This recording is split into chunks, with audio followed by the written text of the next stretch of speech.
Fracking is the solution to our problems, not the cause of our difficulties. That's what I want to talk about today.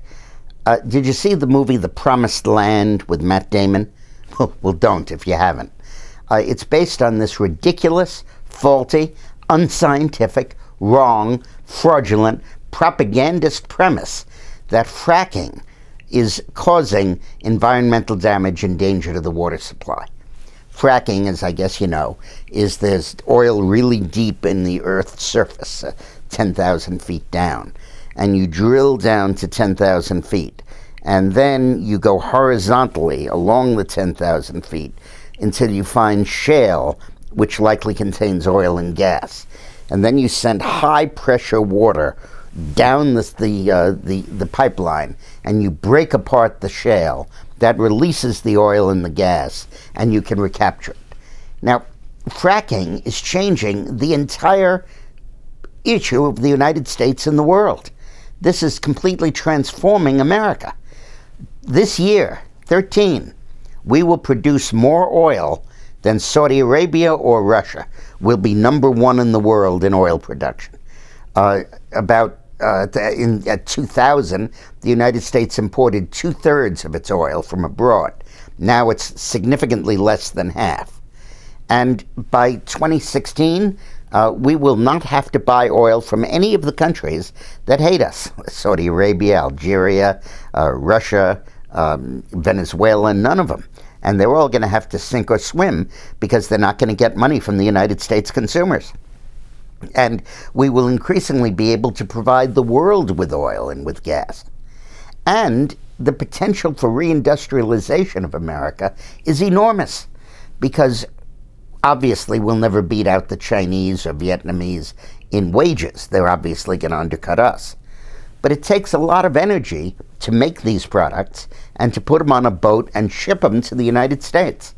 And if the United States has cheaper energy than anyone else does, which we're on the road to having, much cheaper energy because of the huge amount of gas that we're producing, you can create something where you can offset the labor costs with the energy costs. And industry is going to start flowing back into the United States. But the environmentalists are raising all kinds of concerns that are fictitious. They're ridiculous. They're just like the concerns about nuclear power that completely stopped the development of nuclear power for 40 years. France gets 80% of its electricity from nuclear power, and they've never had a problem. We had 3 Mile Island, nobody was killed there, and we haven't had any problems since. Chernobyl, the Russians don't know how to do it, but if you do good nuclear management, there shouldn't be a problem. Same with fracking, only even more so. Fracking has no danger. The idea that you can go 10,000 feet down and smash the shale that is impermeable, and that somehow those chemicals are going to seep upward through this impermeable 10,000 feet of rock to get into the water table that's about 10 feet down, is ridiculous. It's ludicrous. Lisa Jackson, who is who's a leading environmentalist, head of the EPA, said there is no recorded instance of fracking chemicals entering the water supply. Sometimes what has happened is that they leave the fracked chemicals on the surface and it evaporates and it comes down in the form of acid rain. You can get rid of that. But the point is that in all of the studies of this that have been done every place, even when there's been evidence of contamination, there's been no indication or linkage, possible linkage to fracking. This is entirely conceived from the minds of the environmental community. Why are they doing it? Because they don't want us to have any fossil fuels. They want us to be completely dependent on recycled energy. Well, recycling is great, but at the moment it provides just 5% of our energy. And it's doubled in the last 4 years. That's good, but it's a long, long time before it can offer an immediate solution.